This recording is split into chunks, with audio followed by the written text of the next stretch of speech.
Welcome to the Hockey in the 313 podcast, where we talk all things Red Wings in the world of NHL. Here are your hosts, Brian Donnelly, Keegan Grazioli, Zach Ola, and Dayton Vandermeer. So guys, let's do a quick conversation starter real quick. What's your thoughts on the NHL's top U25 players list, huh? Can I get your guys' opinion on that? Someone's missing. Yeah. Nope, I don't think they are. It's almost like they left out a really important player, who leads. The top guy, isn't the top guy in points. I think Winged Wheel. I like the Winged Wheel Media's post better. Yeah. I mean, honestly, I don't know who you guys are talking about. I really don't. Well, it's funny that certain player or somebody in the comments on that post said he's not there because he doesn't help the players around him. Okay. Even though he had 50 assists, but get out. Yeah. Get out! Of course, guys, we're talking about the NHL's post about the U25 or the NHL's top U25 players, and Raymond was snubbed.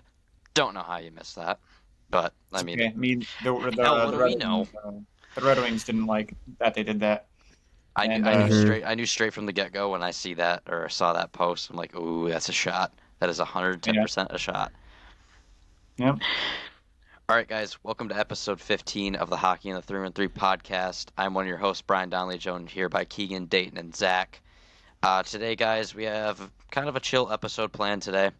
Kind of wanted to talk about this for a while, but ever since, the offseason's kind of cooled down a little bit, hasn't been a lot of trades, we kind of want to talk about where do the Red Wings go from here.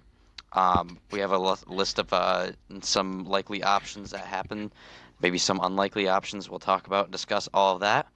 We're then going to go into the roster breakdown. What do the lines look like as today if the Red Wings make no more moves for the rest of the summer? What does the roster look like? Will this team make the playoffs, and are we a better team today than we were after Game 82 last season? We're then going to jump into some college hockey news, talking about Gavin McKenna committing to Penn State, which also means likely more recruits to follow.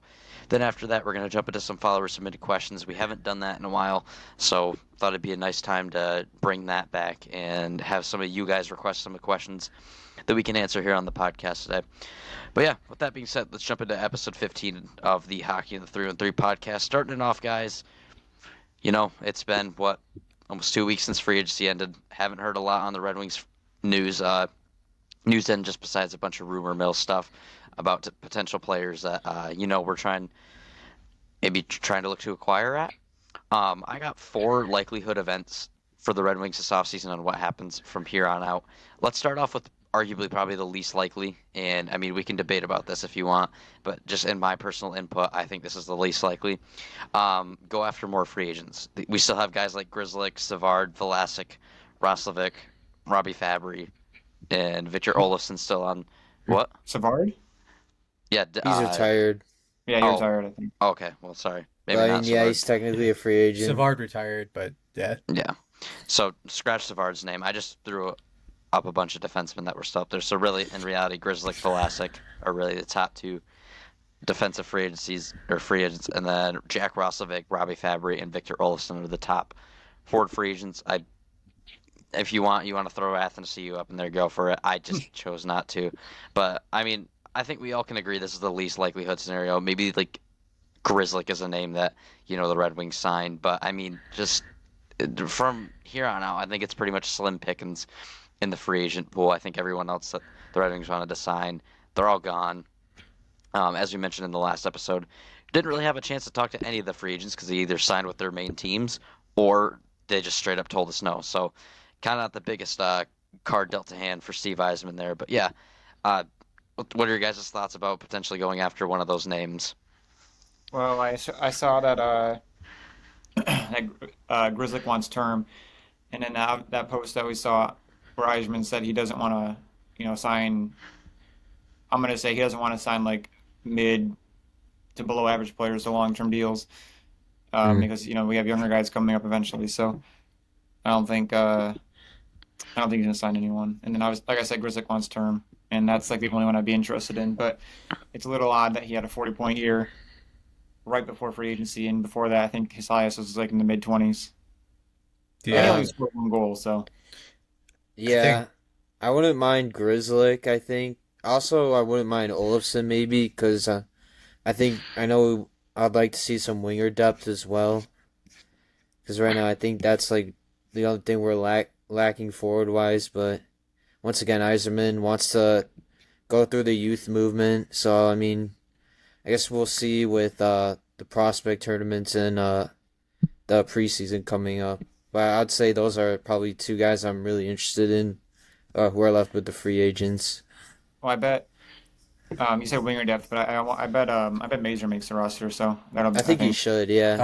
I, I That was gonna injury s- sucks. I was gonna say Hmm. I think Mazer will be given an opportunity to make the roster, but I feel like anything can happen. I feel like maybe like a Lombardi kind of pushes for his spot, or a guy like Danielson, improves in the offseason in his skating and Mm. somehow makes that jump to the NHL. But I mean, free agency at Grizzlick, it's enticing, but I kind of agree with Eisman on this. I don't really want to mess with the youth movement right now. I'd kind of trust a little bit more the youth than a guy that, had a 40 point year and then obviously he's still not signed. So obviously there's term that he wants term. And I think teams are skeptical to have him have that fall off too. So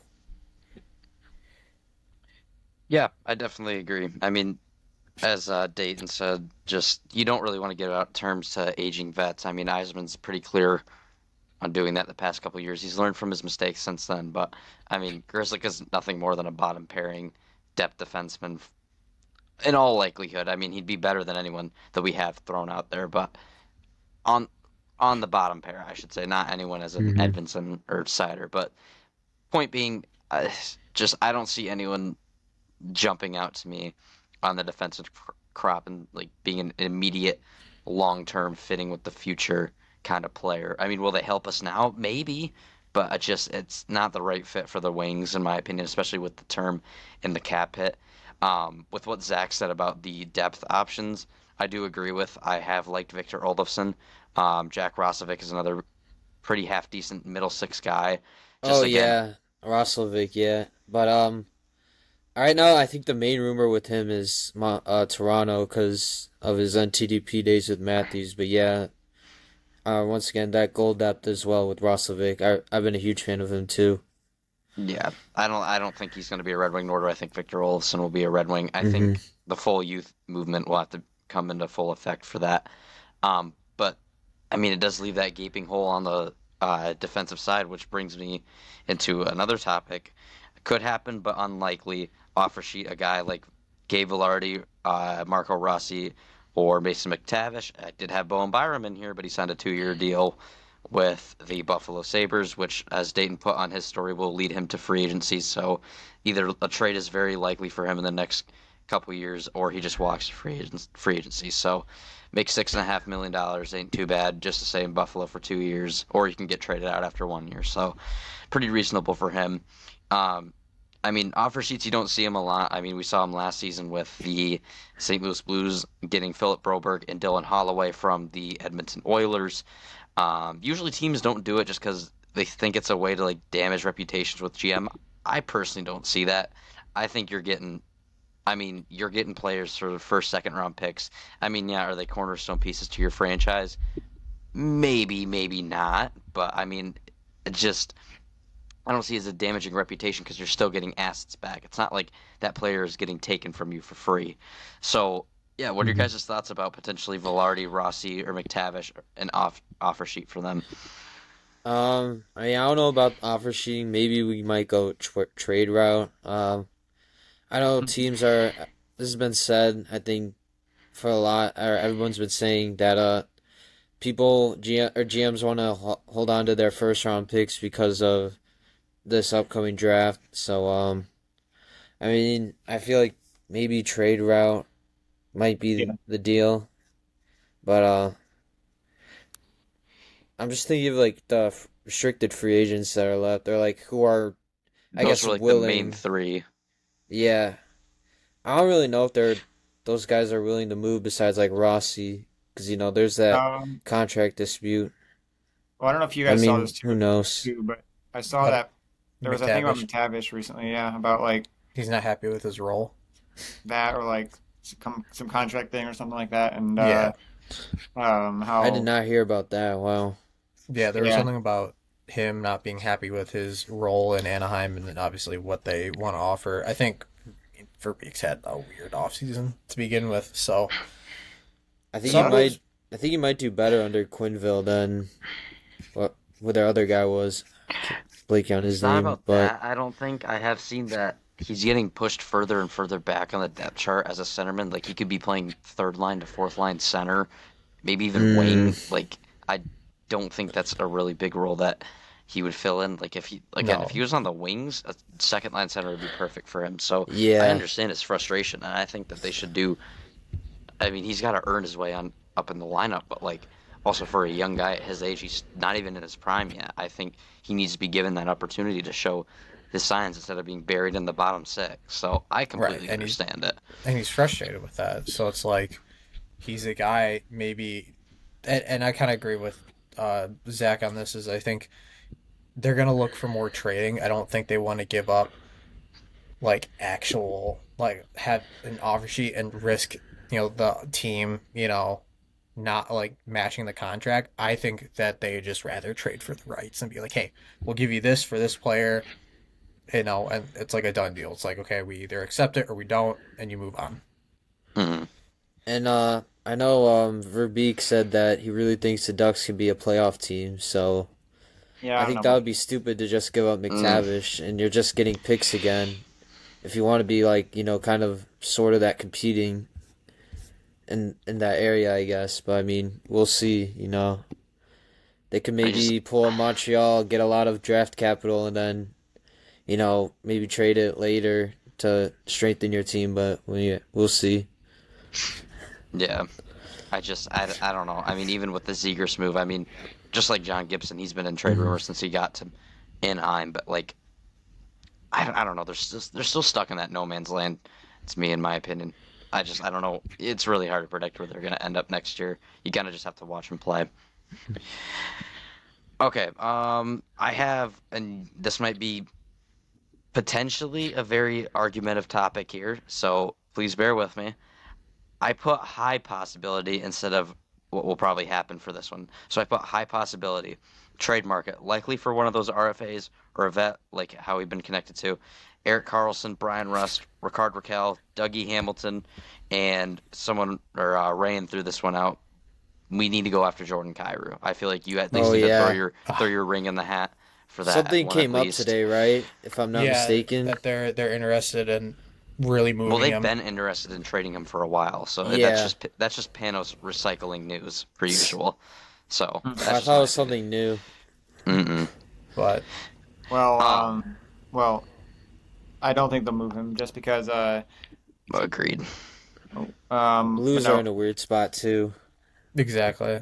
no anyway but no they his because he has a full no trade clause in effect now that just Oh started shit. I think Oh, July 1st. That came in effect. Yeah, so he'd have to basically accept like Yeah, basically be like, he gets it to decide where he goes. yeah. But I mean if we're talking about shit Carlson, Rust and Raquel, I mean three names obviously that Pittsburgh is in that weird phase of trying to actively suck or whatever for potentially Gavin McKenna because the hockey gods love Pittsburgh for some reason. But They love gifting the dynasties the top franchise players. We've seen that with exactly. yeah. Chicago. But man, I mean, I don't know really about Russ just in the sense of his age, just because I know he I plays don't with think he's that Crosby a old lot. Is he? Or though. He's I like don't think he. 32, I think, somewhere oh, around there, 32, 33, yeah. But I I mean, you believe. got to take into account he did from play with Michigan Crosby. too. Yeah, Pontiac. he has that Michigan connection, so maybe there's Yeah, something he's there with 33. him. Let's Yeah, make a Michigan line of Rust, Larkin, and Well, that's Appleton. that's why Appleton was state. yeah. Screw it. He's from Michigan, so that I think that's kind of Yeah. the point. Hmm. In all likelihood, I have a full-fledged feeling that Oh Russ is no, going to be yeah, the you're guy right, that Illinois. I forgot. Russ is going to be the guy that Eisman tries to go after just because he's from Pontiac. I don't know why he just You, loves bring. but do you remember a What? couple of years ago, like 2 years ago or something? I think it was 2 years ago, where the Wings were actually trying to get Rust. You remember that? I do remember that. Yeah, I think I do, yeah. Mm-hmm. When was that? it was Like like 2 years this. ago, maybe. It was in the summer of 2 years ago. Mm. It was like dead rumor mill, same as this year, and just Russ's name started popping up in trade rumors, and nothing came of it. Red Mm. Wings were connected. Can't remember what the other two teams were. I Besides the point, because we only pay attention to the Wings half the time. But in all likelihood, I think Russ is probably. If I had to rank the tier list of who Pittsburgh is trying to actively trade right now, you'd have tier one, which would be Brian Rust. Tier two would be Eric Carlson, and then tier three would be Rickard Rakell. Just in the sense that Rakell has expressed his interest in staying in Pittsburgh. Now, is that up to him? Of course not. I mean, it's a business, but I think you'd get a lot of. I think you get a very good package back for Rakell. Eric Carlson's in that one where you have to get a good package for him. I mean, he's getting up there in age, and it's just. I feel like he's going to get traded, whether that's now or the trade deadline. And then again, I think Russ is the highly likeliest to get traded, just in my opinion. And I will mention that he does carry a bit of cap on his contract, Mm-hmm. which may come up in a little bit of a little like iffy spot. But it's not like the Red Wings could care about that. We still have $12 million in cap space. So taking on that, what is it? 5.125 million for the next couple of years, I think till 27, 28. So that's Yep. 2-3 years. Mhm. Yeah. So Yeah. I mean, it wouldn't be too terrible. Now, if you send a different guy over actually that wouldn't even really matter. I was gonna say maybe throw Justin Hall or someone like that in there. I think if we were to trade for Carlson, maybe we'd throw in Hall. I mean, Dubas likes Hall. Oh, yeah. Leafs. Forgot boy. he played under him. I wouldn't even say he liked him because he let him go for a reason. Yeah. But But, he protected him on the expansion draft, I think, What? yeah, Really? over Jared McCann. McCann, Yeah, because they traded for him. That's But, right. I was about to say James McCann. I'll say this about Carlson is he's a little bit older, but I think he's a decent fit for Pittsburgh, but I don't think he's a guy that can elevate a play. He's there, but I think if you put him in the right system, I guess like he's not one to really put up good defensive numbers anymore. At least he used to be pretty obviously in his prime. Like we all know how he was, but I think if you were to get Carlson, and let's say I feel like it balances out a little bit of that defensive core in the sense of you got a guy that can play maybe on the top line or the second line for the D pair, and it balances it out to where like, hey, he can play these top minutes, but if you want to, give him a little bit of rest and he can help in certain situations, like obviously on the power play, we know how he is on the power play, but just in general too, I think maybe 5-on-5 too with his offense, his playmaking, a little bit older of a veteran player, he's been around the league a little bit, so he knows, how to make the right passes and the breakouts. So I feel like maybe we need a guy like that to maybe help mentor a guy like Edmondson or Sider or even maybe a Sandin Pellikka, because I mean Pellikka's not going to be ready this year. I think we all know that he's probably going to spend a year in Grand Rapids. Well, I feel like Carlson would basically be the Placeholder. well, no, he'd be the ASP before the ASP. Yeah. Literally, agreed. Yeah, Except but no, I think ASP older. can make it honestly, because obviously he didn't. I mean, he played a couple games in the AHL and that was whatever. But then you have the whole summer that he's had probably now, and then, when Danielson first came over, remember how good his preseason was, and I know yeah, I kind of expected him to make the roster honestly that year, but no, I mean I could see ASP making it this year. I think if we were to go after Carlson once again, I would clear cap maybe with Justin Hall, and then we would have to absolutely pair him with like a defensive guy. I think maybe Edvidson if that were to happen.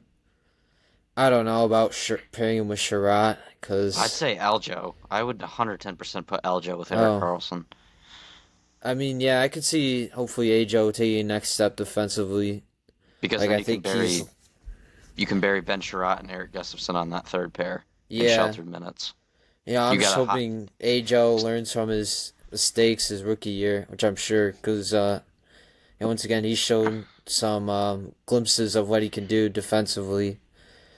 But I mean, think about it. You got a guy like Eric Carlson who's highly motored offensively, mhm. needs to be. He's basically like a defensive right winger. Honestly, like he's not a big guy that's gonna Just put put him up. at forward like Brent Burns.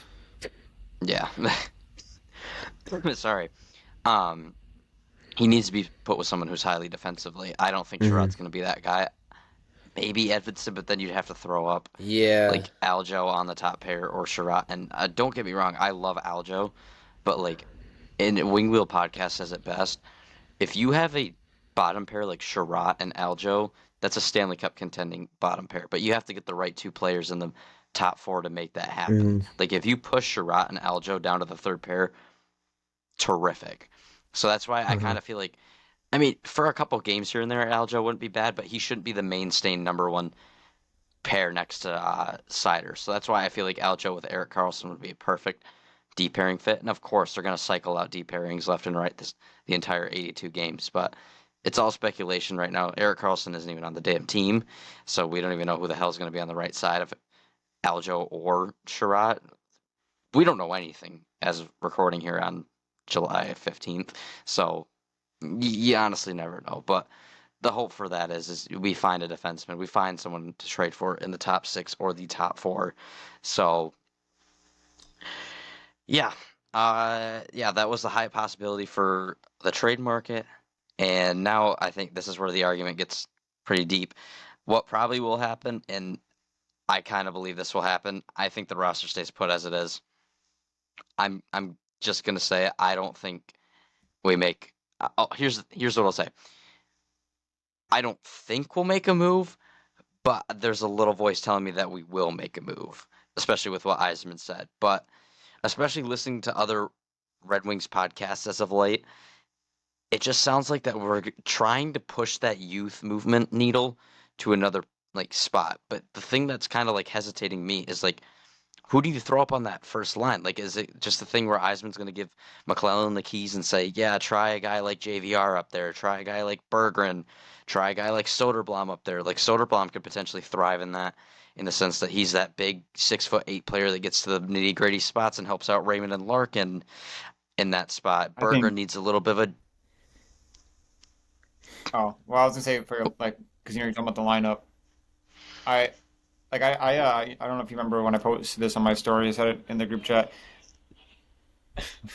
but I honestly think let's see, it'd be I think they go back to like Casper, Larkin, Raymond, DeBrincat, Cop, Kane, because that second line was actually pretty good when Todd took over. Like Cop actually fit in really well with those guys, and then I think that's why Casper meshed so well in that second line with them because I mean, I wouldn't say, Hello. Similar playing style. yeah, but he's better.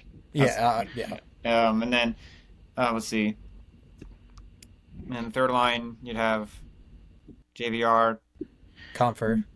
yeah, maybe Comfer, and then maybe Appleton, and then the fourth line. I don't know, maybe Appleton. No, so we'll have Soderblom on that line, and then like the fourth line, you'd have Rasmussen on Rasmussen. the wing, Appleton at center because I think he can play center, and then Berggren. But I Berggren. don't know. I don't know if you want Berggren on that fourth line because like a lot of the comments on my post and just really in general are like um, Berggren can't break out yet if he's just on the fourth line, third or fourth I can line. agree with that. You put Eric Carlson with a guy like Albert Johansson, like he's a very high-powered offensive defenseman. Like no way around it. Like he's not great defensively, especially at his age now. You need to have him with a guy like Aljo, who's yes still growing, but is known more for his defensive game than his offensive game, if that makes any sense. Um, but I mean, you don't want to throw Eric Carlson with a guy like Ben Sherratt, and as much as you want to throw him with a guy like Edvinson, it's likely not going to work there either because then you're going to have to throw Sherratt on the top pair or Aljo on the top pair. And as much as we like Aljo, he's, and no offense to him, like because I love Aljo, he's not a top pairing guy at all in my opinion. So him being on the bottom as the Wingwood podcast said, him being on the bottom pair, like him and Sherrod, if you have a bottom pair like that, you're a Stanley Cup contender. So Mhm. here's to finding out like who we're gonna get on the defense. But like I said, we don't. He's not even a Red Wing yet. Erik Karlsson isn't even a Red Wing. We haven't found a trade partner for right now. The defense core, actually, we'll get into that in a minute. But like, there's still a major hole on that top four D pairing spot. All right. So again, this is probably going to be a big argument here. So we'll find out. But for what will probably happen, in my opinion, I don't think we make a move. I hope we make a move, but I definitely think that Eisman's in the sense where he wants a youth movement. And with that being a youth movement, you look for a guy like, I mean, we can relate it to last year, Casper. He looked to be ready. Supposedly, he wasn't, and they sent him back down to GR. That was very stupid. We called him back up in October after like 3 weeks, and he took our team by storm. So, from what I hope we get a guy like Nate Danielson or Carter Mazur who steps up big in the bottom six to the point where you can throw an Elmer Soderblom or a Jonathan Berggren up there, hopefully getting Berggren to thrive up there and find his step again, like where he was highly rated in our prospect pool. Or you get a guy like Elmer Soderblom who has worked so damn hard to get up to the league, and now he gets that top line potential like spot as a big 6'8" forward. You want to look for him to use that size, and what better to use it with your arguably your two best players on the team in Larkin and Seider. So it just, and we'll get into the lineup in a moment. So very briefly, what are your guys' thoughts on just the Red Wings doing nothing and just having the youth movement roll through? I mean, I don't think You it's go. the end of the world if we don't make a move. Like, once again, you want to protect our assets, and I think that's what Eisenman has been doing. Like, I think he did tremendous with the Gibson trade. And, I think, I don't even know how much EK would bring in, because he's old, and that cap hit, obviously, Pittsburgh would definitely have to retain. But, I mean, when it comes to our youth movement, like, I think Danielson he'll have a chance to make the lineup in my opinion. I think he definitely has the traits to be NHL ready. It's just whether or not he'll be more creative, because that's one thing they kind of need to work on in Grand Rapids. He was a little bit predictable when he has the puck, but he's I can got agree some with that. speed. Yeah, he's got the speed, the skating. I think smarts defensively, and he has skill, but he just needs to do it more. And I mean, I wonder what we can do with that. I also, yeah, once again, like Major, and I think you said Lombardi too. I mean, we'll see, but like, I'd say Danielson definitely is the most likely that could crack our lineup. Well, now we'll get back to something that only we know that happened. Okay. So Oh for the boy. lineup, I'm gonna bring it up. Okay. Now here we go. Everybody probably saw this already. If you guys looked at my story one time, or if you're in the group chat, exclusive club. Uh, anyway, Speaking. um, My bad, bro. My bad. Bro, but if you're living. I think we'll make a move. But if you don't, I think they go back to yeah, we'll make a move in my opinion. But if you don't, then you go back. I think they'll go back to Casper, Larkin, Raymond, because that was a good line. This was also a good line when Todd took over, which was the second line would be Cat, Cop, Kane, and then because when Cop Cop was got hurt, injured when McClellan came in. That was he no, he played a played. couple of games with him. It was in February when he got hurt, I think. And then he Yeah, was like out for the season, I think. Yeah, yeah, I thought it was yeah. well before that. Uh-uh. I remember Yeah, like his last game was against the Wild. yeah, he hit Faber and then hurt himself. Yep. Yeah, freak But yeah, incident. yeah. But no, Cop was really good when Todd took over, and that line was really good, and that's why when he got hurt, they didn't move Casper down to that line at first. They moved Comfer up, and that line wasn't really good at all. Um, but then they moved Casper down to that 2C, and it worked out really well because he's a lot like Cop. I mean, he's better than Cop, but similar play styles, I guess. More dog in him, more Yeah. speed, more fluidity, I guess. Yeah, so I think they have the top six the same as it was last year. If they don't make a move, we're going to keep putting that out there. Um, and then the third line would be JVR, Comfort. You could either do Soderblom or Berggren. I'm going to do Berggren this time. I don't think they'll put him on the fourth line. And then the fourth line, you'll have Rasmussen, Appleton, 'cause I think he can play center, and then Soderblom. And then, is there any other forward that I'm missing? I don't know. Maybe Appleton, No, you said Appleton. You already is said the Appleton. center, but yeah, but so I think I think that's a pretty good forward core, honestly. I mean, you had a couple of more offensive players that we didn't have last year. So I think the 5-on-5 scoring will be better. I don't think it'll be as bad as it was last year. I don't think that's like them. They went from like the best to the worst in a year, which is weird. Um, but yeah, and then the defense. I don't know if that really matters as much, but Well, we'll get to the lineup in a moment, Dayton. yeah, he doesn't want me to see me. He doesn't want to see me succeed. Keegan, what are your thoughts? Alrighty. So my thoughts on it, at least, is that if we don't do nothing, I kind of agree with Dayton in the sense of like we're bound to make a move, but the lineups will kind of shift into what works the best for us in the moment.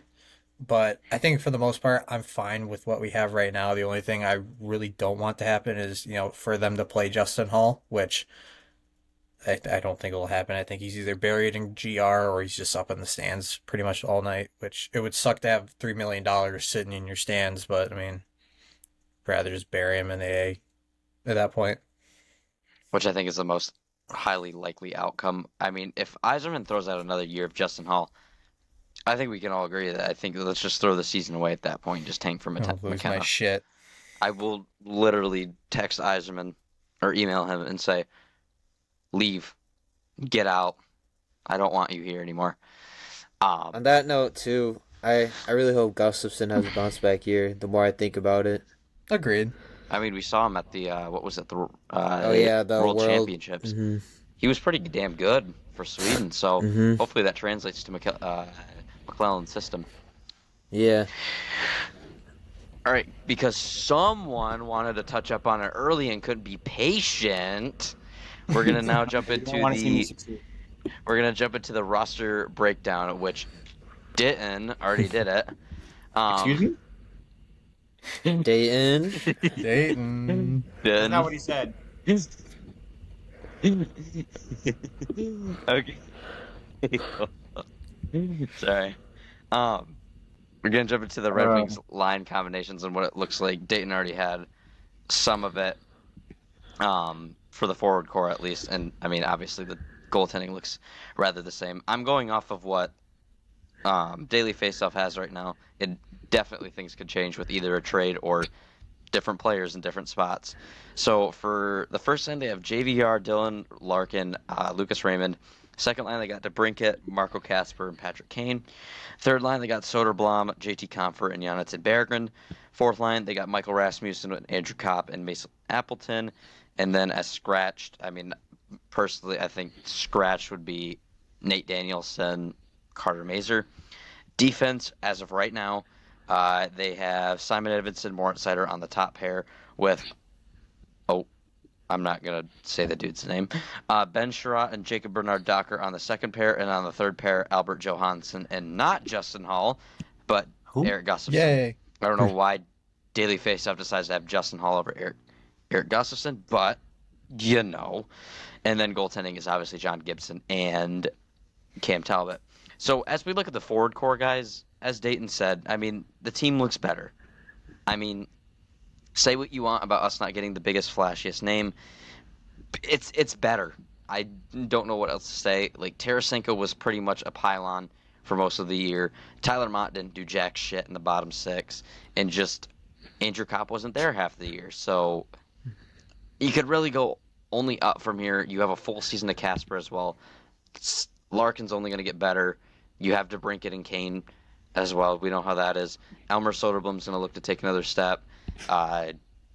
The world is their oyster this year, in my opinion, on the forward core, and it in theory it's better, but you're not confident to the point where it's easily a playoff team, like you can pencil it in.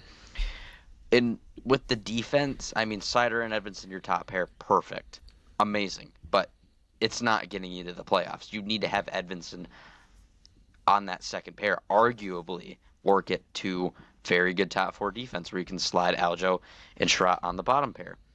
But yeah, top pair, Edvinson, Sider, and then second pair, you can really go all over with these four defensemen in the bottom six as of Albert Johansson, Ben Sherratt, Jacob Bernard-Docker, and Eric Gustafsson. But I would like to say, and I think Dayton agrees with me on this, I think Jacob Bernard-Docker was the sneaky good signing of the offseason for us. I said that about JVR and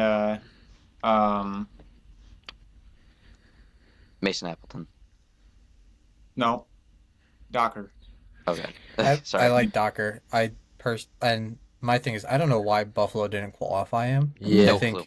So many Buffalo fans were upset by that. well, I've my actually. thing too- Oh, sorry. I heard Sens fans really liking JBD. I was just about to say, like, he was really Heard good. He Buffalo just say that wasn't getting the opportunity in Buffalo or in Ottawa. So I think he might get a chance to prove what he really is, in my And I opinion, mean, hey, this year.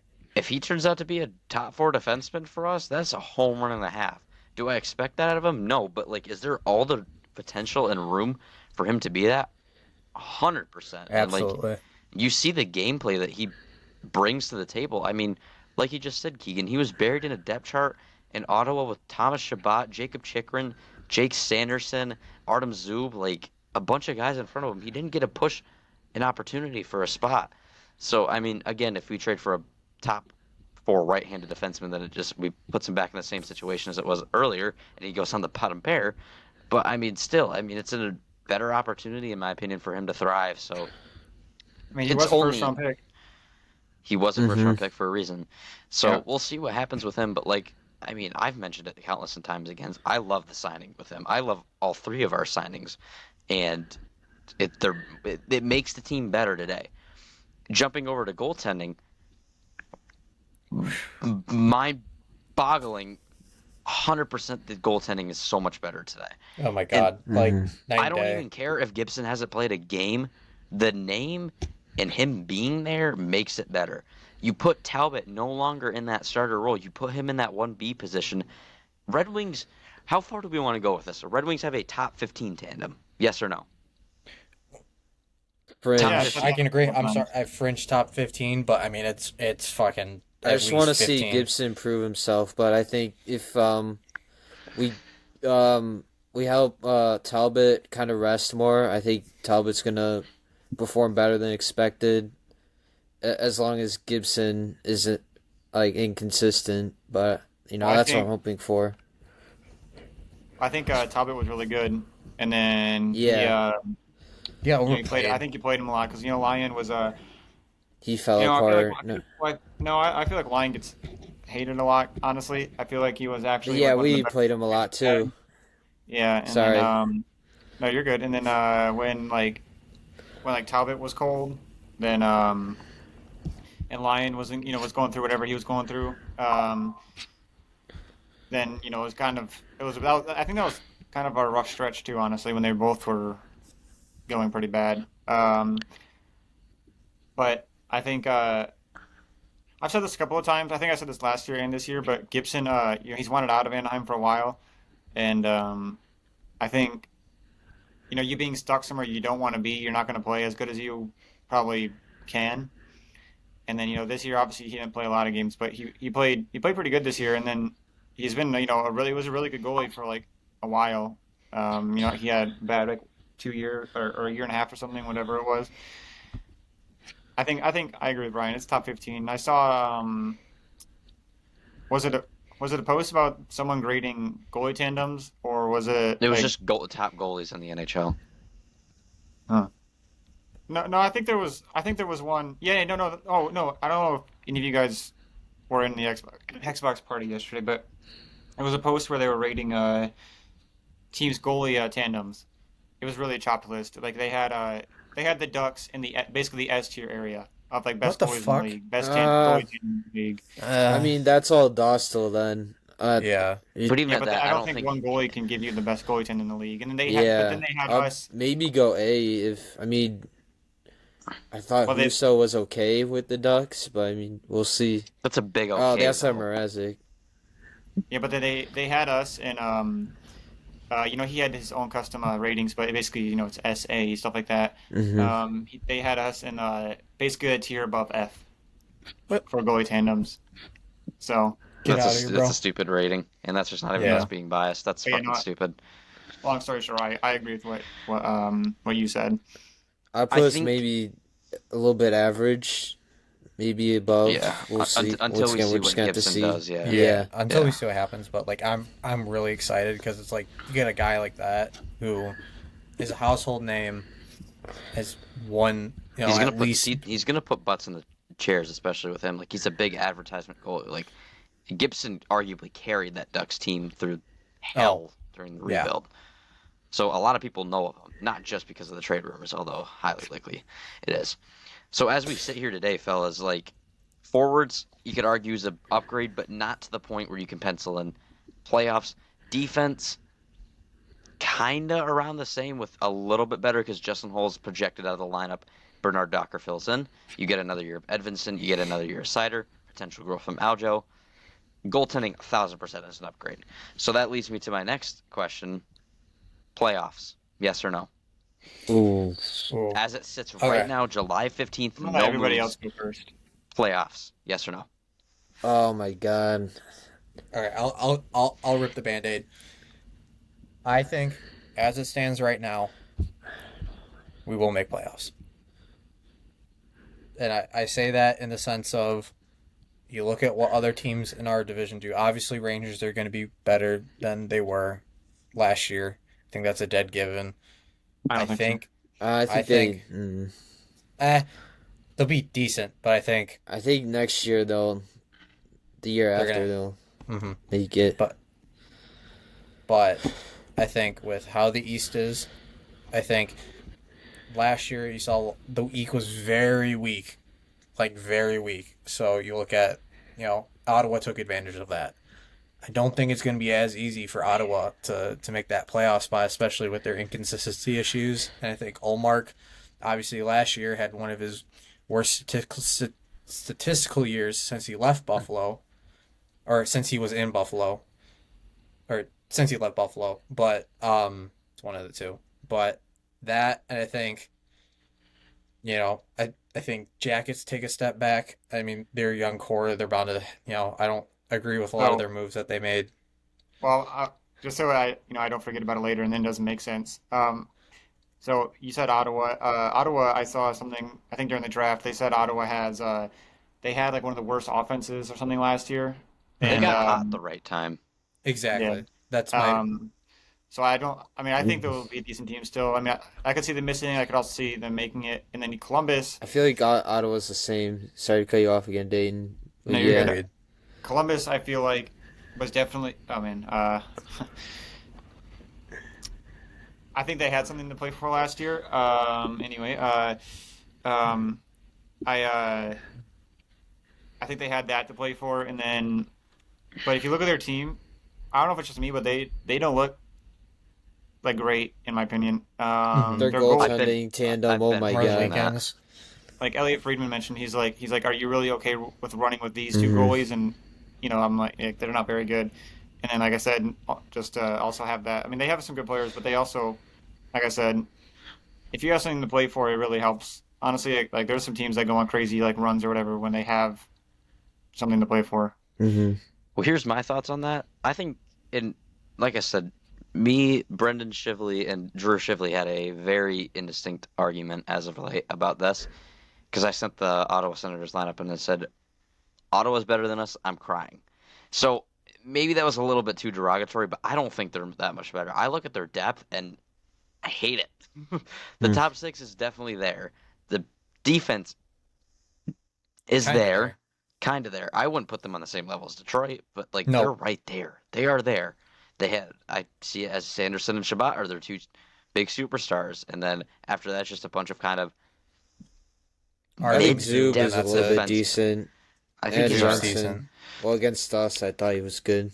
And then you look at their goaltending, which I'm going to give Ulmerich a little bit more credit than what he has done in the playoffs, but he's still a damn good goalie. We'll see what happens, but I sent it earlier in the group chat. They don't Like, have a backup though. Yeah, Forsberg left Mhm. to LA. So. Vinny Venäläinen in my opinion, is a damn good backup. Oh, Miralainen? Marilainen, sorry. Vinny Yeah, he was actually. He's interesting. Yeah.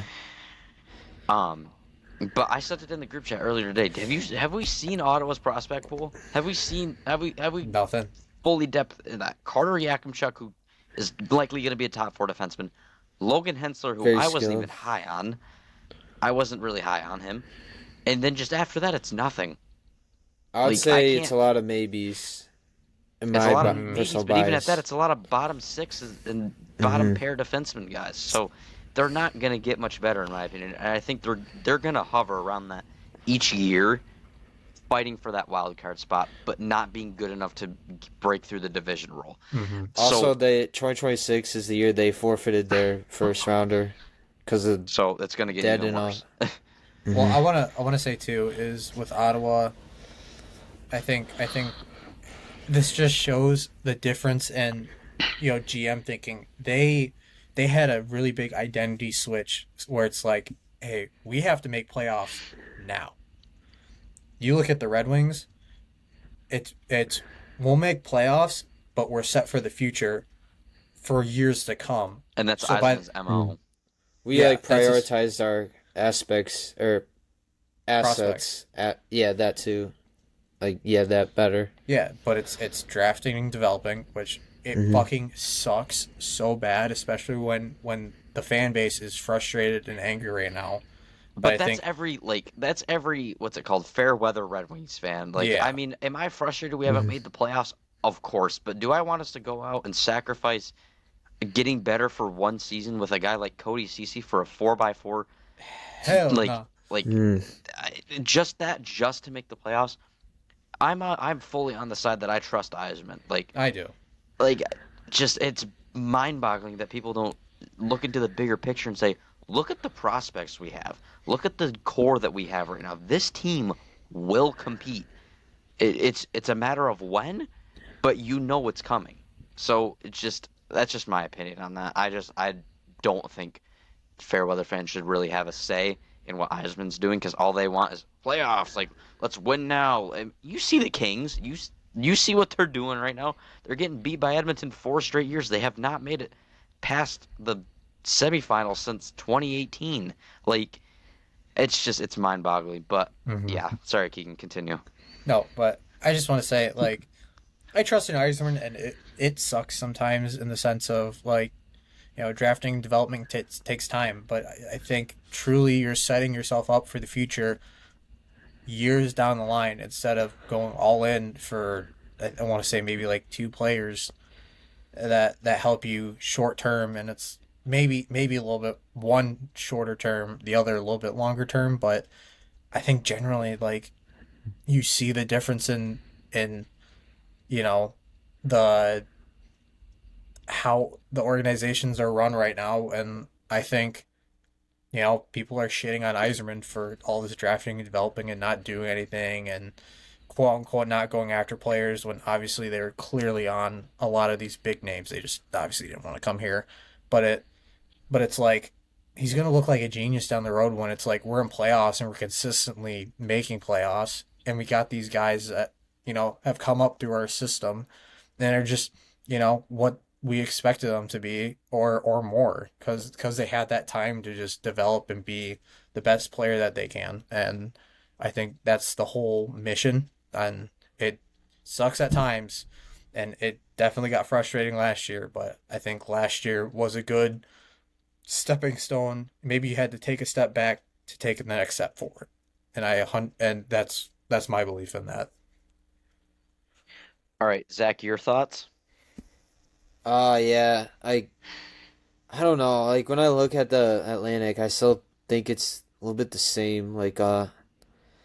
Uh, I'm really interested in seeing how Toronto would fare without Marner, and I think losing Holmberg is going to be detrimental to their depth.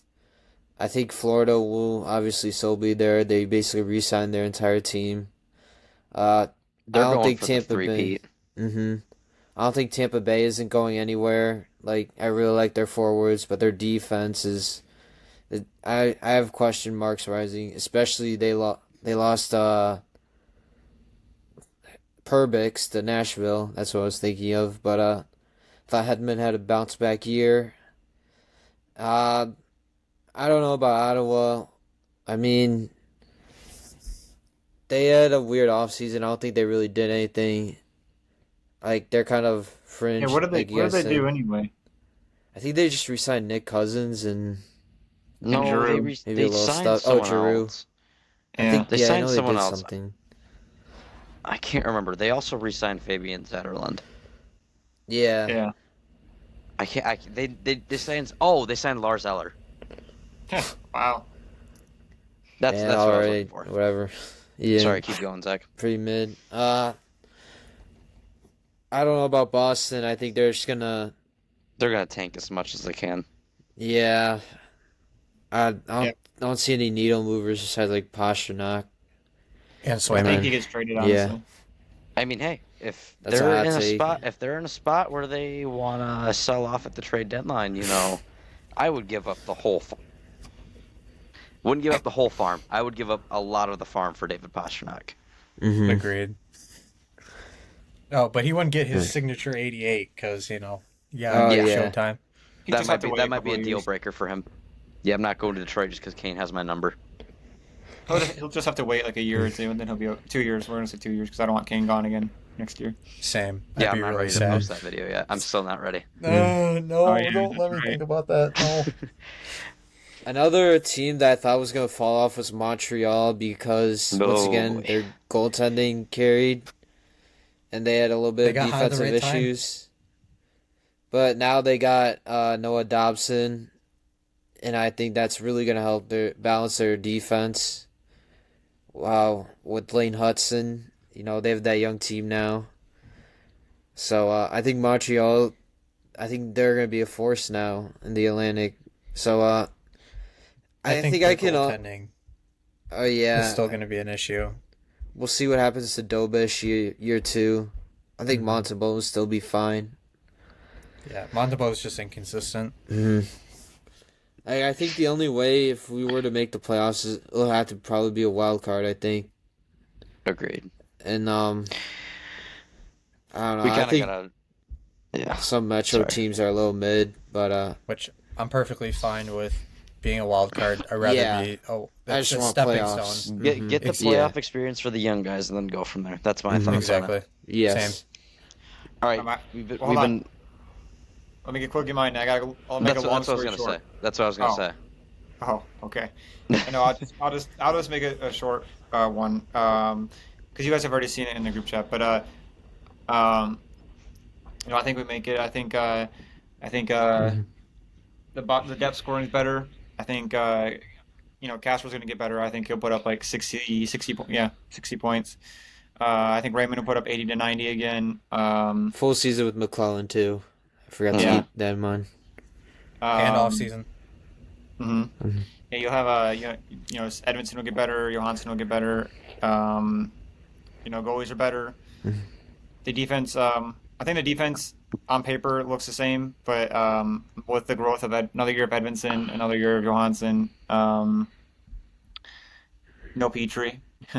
I don't even think Peachy was the problem. That's just No. me though. No, I don't think it was the problem, but Mhm. he wasn't helping at all. Mhm. But no, so I No think Justin defense. Hall. Well, he'll be in the Hopefully. AHL. I don't think Mhm. Gustafson is as bad as people make either. Same with Sherratt. Agreed. So defense on paper looks the same, but I think it's a little bit better. Uh-huh. Goalies obviously got a lot better, and then the big one is the power play will still be good. You have so many really good offensive guys in the power play that it'll still be top 10. And then the penalty kill, that was just a historical bad. It won't be that bad again. Yeah. Um, Oh my I God. think So basically, with like better goalie, better penalty kill, I think that like I think that post or no, my list that I sent, you needed like 5 or 6 more points.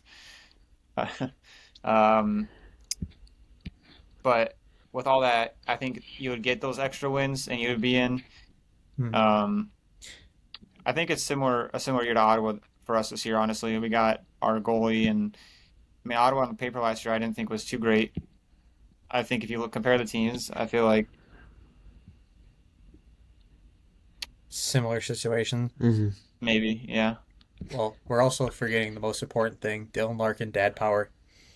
Oh yeah, With that's right. Jared Goff dad power as well. Oh Yeah. no, I don't need another Jared Goff chant in LCA ever again. All right, I'm gonna give my thoughts real quick, and I'm gonna be the Debbie Downer. We also kind of gotta speed this up a little bit, but I'm gonna be the Debbie Downer here. I'm gonna be that guy. I think as of right now, I don't think we make the playoffs. Now, I'm saying this right now because I have countered in my opinion. What happened under Todd McClellan this last year, incredible. Two separate, what was it, 8 game win streaks, 7, phenomenal. 7, whatever. 6 or 7. Anyway, 2 separate 7-game win streaks under McClellan. Who knows what happens under a full season with him? We did take a very big dip in March, per usual. So there could be something there as well. And I'd like to address the same thing that you guys have said. Florida's not getting any worse. They brought back almost their entire team minus Nate Schmidt and Vitek Vanacek, but he didn't play anything. Toronto, they might take a little bit of a dip because they don't have Marner, and you're throwing potentially a guy like Domi up on the top line, and you have Matthias Michelli, who I like Michelli. I Oh just don't yeah. think I just don't think he's a second line guy. Mm. Tampa Oh, Bay, they got Easton Cowan. He's gonna be the next Mitch Marner. he's gonna be the bottom sixer. Don't worry. I agree with Zach in the sense that I like Tampa Bay's forward core. Their defense is a big question, but with Vasilevsky, you never know. Montreal, I think they're scary next year, especially with a full season of Demidov. You got Noah Dobson. I think they're a threat next year. Sens, I agree fully with you guys. I think that they got hot at the right moment, and they just pushed that needle to the point where they got far enough ahead of the Blue Jackets. I think that there could be a season there where they're kind of slowing down, but I also wouldn't be surprised if they maintain that spot. Us, we will kind of see what happens with that. I don't see Buffalo or Boston making it. 2 of those I can pencil in. I don't think they'll make it. Boston's going to try everything in their power to miss, even though they're not going to get anywhere close near McKenna. Buffalo, I sent the lineup to the chat earlier. Center depth is awful. So I don't think Buffalo makes it. So as of right now, in this current state, I don't think we make it. But a couple moves, even if you grab Brian Rust, even if you grab The internal growth, though. True, we'll see what happens with that. So I'll put that aside. For now, I think we missed the playoffs, but A, I would love to be proven wrong, and B, I think there's so much room for potential for this team to make the playoffs, but I don't want to get too high expectations for myself. All right, so quickly to wrap things up here real quick, Zach wanted to talk about Gavin McKenna committing to Penn State. Top prospect in the 2025 class commits to Penn State. Top prospect in the 2026 NHL draft commits to Penn State. So, Zach, give us a little tidbits on Gavin McKenna committing to Penn State, and where does this go from here? So yes, kind of all summer I've been following a little bit of the McKenna train, and it was apparently down to Michigan State and Penn State, and eventually he chose Penn State, and the rumor was that I think he's getting $700K in NIL, and I think MSU offered $300K, and I think MSU didn't want to shake up the locker room or whatever, but I think this is still awesome for Penn State. You know, I just wish he would have went to Michigan State because it would have been easier for me to watch him. Either way, I would love to try to watch him in person, but it's pretty awesome to see a guy like Gavin McKenna head to the NCAA after dominating Medicine Hat for the last 2 years. And I also really liked his international play, even though he only had 1 goal at the World Juniors. But I that he was a little bit mismanaged or whatever. And, especially with Penn State last year, they came off of Frozen Four where they lost to BU, but I thought they were pretty good against BU. It wasn't like a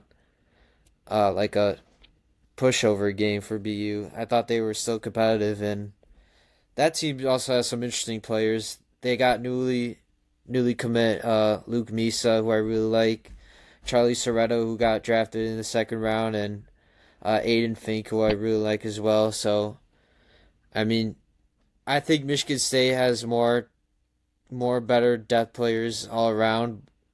I also forgot for Penn State, they got Jackson Smith, who went top 15. So, but yeah, I think McKenna's going to be a driving force for Penn State with that team, and I think it's kind of a program, like a shift in their hockey program as well, because I think he's got interesting tools as a winger, some stuff that maybe he could work on as well. I kind of see a little bit of a Patrick Kane-ish, and I know Corey Pronman he's not ready to say like he's generational, and he can't throw that term around yet, but either way, it's hard to believe Penn State came into the NCAA in 2011, and now they're getting all these big guys now, and this Because is of the that Frozen new Four run. yeah, but also it's just the new landscape of college hockey. Ever since you now have CHL players coming in, I don't think the CHL is gonna die or anything. They still have top programs like London, and I think a couple of WHL teams are still good. But I think it's mostly gonna kind of kill the USHL because I think you basically have more options if you're an American now to either go to WHL or any other league in the CHL. It also might affect the USNTDP because what I also heard is Michigan commit JP Hurlburt. I don't think he's returning to the NTDP. So I don't know where he's going to go. He might go WHL because his rights are in Kamloops, or maybe he reclassifies to this year. I don't know how that would work, but yeah, I really like McKenna going to Penn State. I think I want more eyes on college hockey, and I'm hoping this kind of opens the door to more big programs, kind of like in college football. I mean, I don't think hockey's going to get as big as college football, but I'd like to see more programs, maybe an SEC school. We'll see. I mean, they'll have the money, and this is the right choice in my opinion for McKenna to go. Once again, you dominated WHL. Why not try to challenge yourself more with some probably mid-20-year-olds? And this is also going to be a test to the NHL where you kind of have to develop a little bit of a physical and defensive game and keep up more of the pace as well. Okay. That was just a slim little talking about Gavin McKenna. Obviously, top prospect, and we're going to throw the term around. Generational, maybe. Player for next year's draft. He is Bedard's cousin, so take that of what you will. Mm-hmm. But yeah, it's a whole new landscape for college hockey, especially with him committing. Could see names like, is Porter Martone isn't committed yet, for sure yet, He right, could. right, Zach? It depends. He wants to see if he can make the Flyers, but it's getting a little bit late. There's also Kashawn Aitchison in the mix. Mm-hmm. I know. Yep, DuPont. Oh yeah, that's gonna be in a couple of years, or next year actually. I think I would love to see Porter Martone in the Michigan uniform. That's my perspective, and I think he fits them or Penn State, even Michigan State from what as it well. sounds like, I think Martone is heavily considering Michigan. Mm-hmm. So we'll hope for that. Okay, so that was the topic on Gavin McKenna committing to Penn State. Let's follow this with the last topic of discussion for today. We're bringing back follower submitted questions now. We didn't get a ton today, unfortunately. I did it a little late, and the 3 questions are pretty much the same. So great. So number 1 we got from Copper Piner Estos. Sorry for butchering the shit out of that. My bad. So guys, let's all give one player here. Who's your number 1 player you would want the Red Wings to trade for? Me personally, Jordan Kyrou. Although it's highly unlikely. Highly unlikely, but I would want them to. I agree with Kyrie, honestly. But I don't know. That's a really hard question, honestly. It all depends about who the fit is and who the player is. Does it fit the timeline? But that's why I'm saying Jordan Kyrou, first liner. He fits the timeline. That's my pick. I wouldn't mind Rossi. I feel like, That's what I was gonna say too. yeah. Kyrou or Rossi, Rossi, he has that smart play style as well, kind of a playmaker, and I think he's got more offense than what meets the eye, and he just needs more of that ice time. I was gonna say I'd love Mason with McTavish. I would love McTavish, but I thinking realistically, because I think he'll get a deal done with the Ducks. I would love Rickard Rakell, Swedish teammate of Raymond. There's chemistry there. I think they played together in the World of Hockey this past year. World Championship. So they got some type of chemistry, and they're both Swedish. So we love our Swedes. Agreed. For Will Morrison, what prospects do you expect to just make an appearance in the NHL? To just make an appearance? Probably Nate Danielson, Carter Mazur, and one of Wallander or Shai Buium.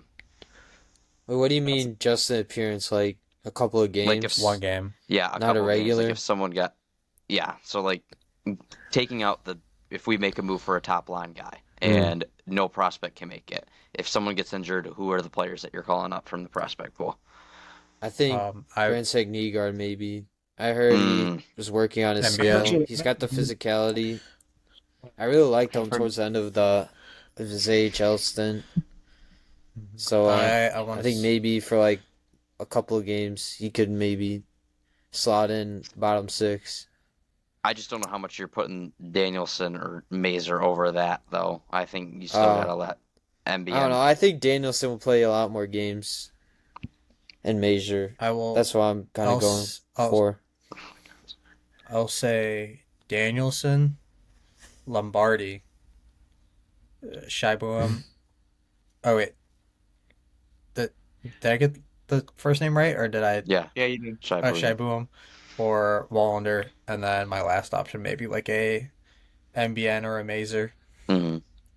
Or underrated. This is like last resort thing. If the defense like absolutely sucks, ASP. I can see him making the roster. I do too. It's just I don't know, man. To Zach's point, I'm not so sure about MBN. Let me put it this way. I think if Danielson makes the team, if Mazur makes the team, and someone gets injured, I think MBN 110% is the call. That's what I'm kind of going for, yeah. But if it's not, I think Danielson and Mazur are the first 2 call-ups on forward. Now, on defense, 110%, I think it's going to be Wallander and Shai Buium. I'm extraordinarily high on Shai Buium. I think he's going to be a full-time Red Wing hopefully pretty soon. Okay, the final question from Next Big Thing. This is kind of a high-level question. What young kids make the roster by December, and who as a result goes away? All 4 answer. So what he's asking for, it's kind of like the same thing that happened with Casper. We signed Austin Watson. He was up in the NHL for a couple games. Someone got injured. We called up Casper, sent down Austin Watson. So it's kind of the same situation as that. So I think we can kind of play a 2-parter on this. So 1, who do you think the prospect is that is going to make it? And 2, do you see anyone being pushed out? Like, who do you think is the biggest name to be pushed out from the roster for this next season? I'm not gonna lie. I think Danielson pushes for a spot, but I think that pushes out a guy like maybe if we're talking other prospects, maybe like a Mazer. I don't know if maybe if his chances are good or not, but I think they're the best out of everyone. I don't know. Maybe push out a Bergeron, or you push out a Comfer. Maybe who knows? Yeah, I think I could see Danielson being a regular potentially when he has the maybe when he has the chance. Like I think he has that defense and the pace to be an NHLer. Once again, you kind of think he might be a little bit predictable when he's kind of moving the puck. He always kind of takes more of the safer route, and you want maybe a little bit more deception in his game. That would make him more kind of a little bit high end. I don't want to say like dynamic on a level of Hughes, but like, kind of close to that offensive end or whatever. But I mean, maybe he plays himself into like a PK role as well, because that's why I kind of viewed him. Yeah, that's why I kind of viewed him in his draft. Yeah. Mm-hmm. Yeah. I think he's got some hidden offense too, kind of like Casper. Mm-hmm. Dayton, who would you say? I could see really in any of them. I don't know who would be pushed out, honestly. I think Bergeron, like what Keegan said. Yeah, I think that would be it. But um, I don't know if one of those defensemen make it. Then maybe Gustafson. I think Hall starts here in the AHL anyway. So maybe Gustafson gets pushed out. I don't even think he starts. I think he ends up in the NHL or AHL as a full timer, unless you call him up for maybe a game or two because someone's injured. But I don't want to see his ass in the lineup. That's just me. On God, like I could not agree more on that. In my opinion, I think Bergeron becomes expendable. I'm not so sure about him anymore. I'm more than willing to give him another chance, but just after this year, I feel like there's only so many more chances you can give a player. And I think that this is, by and large, Bergen's last chance. So I think with that, I think he's expendable. I also think JT Compher is a name that could be popped up, although I'm not fully ready to give up on him yet because we've seen him how he plays as a Red Wing. I'm not ready to give up on him yet.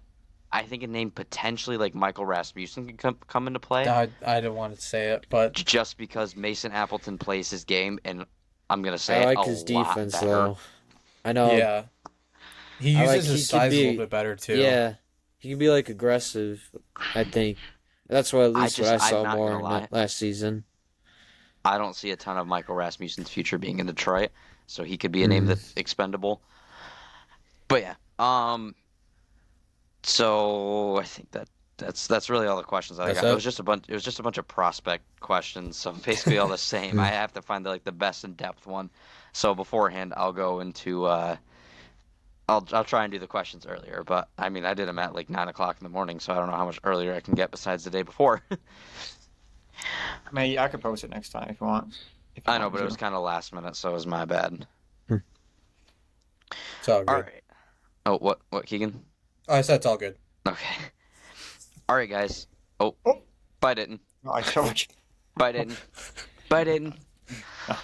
All right, guys. That will wrap up episode 15 of the Hockey in the 3-on-3 podcast. I'm one of your hosts, Brian. I'll joined here by Zach, Dayton, and Keegan. We thank you guys again for listening to this episode. It's took us a while to get back on the horse of uploading, but as always, everything is we're finding content here and there. So we'll keep posting. We'll try and pick out every single little bit of news that comes out from the NHL and the Red Wings, and we got a lot to talk about, not just hockey, or not just Red Wings news in general. But yeah, like I said, thank you guys for listening to this episode. We'll be back next week to talk more Red Wings and NHL. With that being said, thank you guys, and we'll see you in the next one. All right, Go peace, Tigers. Guys. Screw it. Go Tigers. Go Red Wings.